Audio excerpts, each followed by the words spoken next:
Okay, thank you for joining me.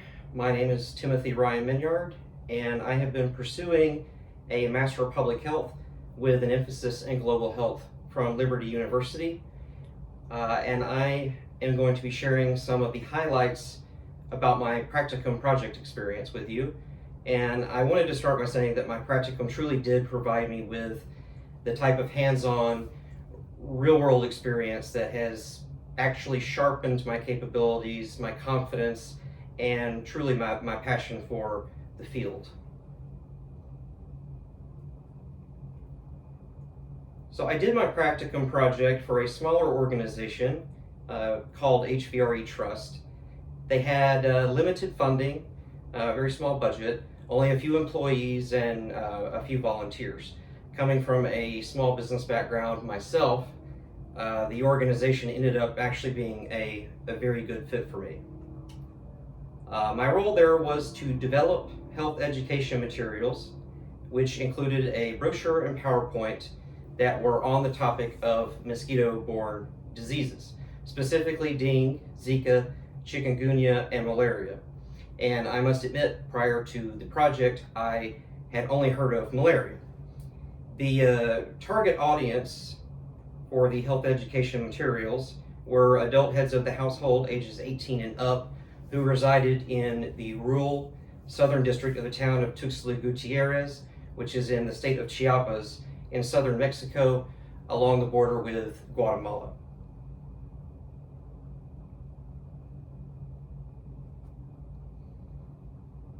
So to briefly go through some of the key elements of the project design and the methods that I followed to create these health education materials, I began by conducting a pretty extensive systematic review and analysis of peer-reviewed articles, as well as government reports and health agency reports and other credible sources of that nature.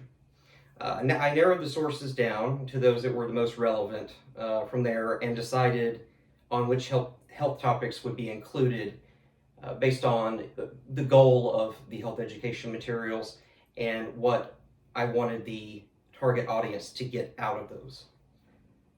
After synthesizing the pertinent information from the sources and thoroughly developing each topic, I was then able to move on to creating the actual brochure and the PowerPoint itself.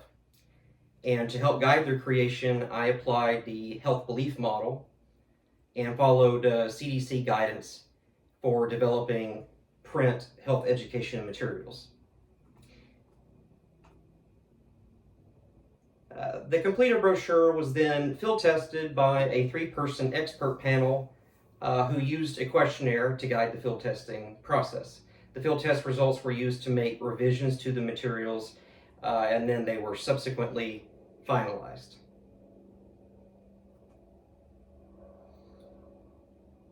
I did achieve my practicum goal and developed a brochure and PowerPoint on mosquito-borne diseases that were culturally appropriate, incorporated the health belief model, which is the theoretical framework I sort of used as the backdrop for developing that, and covered health topics that were actionable. The information included practical, economically viable prevention and control methods that can be applied to reduce the risk of transmission. My preceptor and others at the organization were genuinely pleased with the outcome, and the materials will be used to help the community living in rural Tuxtla Gutierrez, which is something I'm actually very proud of. This is the outside cover, the front side of the brochure, which the first panel that has the picture of the mosquito is meant to be sort of an attention-grabbing front cover to get people to pay attention to it. And it also includes on the other far side, the details of the symptoms and treatments of each mosquito-borne disease, and what those things are. And unfortunately, 3 of the diseases, actually all of them except malaria, have a formal treatment. Malaria is the only one with a formal treatment. So this is an image of the inside of the brochure. The first page details the diseases carried by specific mosquito species and also the mosquito life cycle, which is important to understand when you're trying to control the mosquito population. The second page provides details on controlling mosquitoes inside and outside the home, which is actually very, there's actually a lot to that. It may sound kind of broad, but there are a lot of little things that you have to look for when attempting to reduce your risk. The third page here includes images of some of the control methods that I mentioned, information about the various types of insecticides and their uses, and a discussion on the importance of water sanitation and community engagement. Through my work in the practicum, I did identify several opportunities and avenues for mosquito-borne disease education and practice that I think are underutilized, and I was unable to include a lot of these things in my materials, but nevertheless, they're very important. And a few of these are political will and advocacy, the new and innovative vector control strategies that are being developed, and the effectiveness of formalized community engagement programs. I did learn some important lessons as well and faced several challenges along the way. Some of these lessons were: first, I was reminded of the importance of welcoming input and ideas from others, even in instances where they might know very little about the topic or the project itself, but still being open to what they have to say. Second, not allowing myself to get stuck on small, inconsequential issues or details, and to avoid the temptation of becoming hyper-focused on the design of the materials rather than the content. Because, everyone sees the pictures and the way that it looks.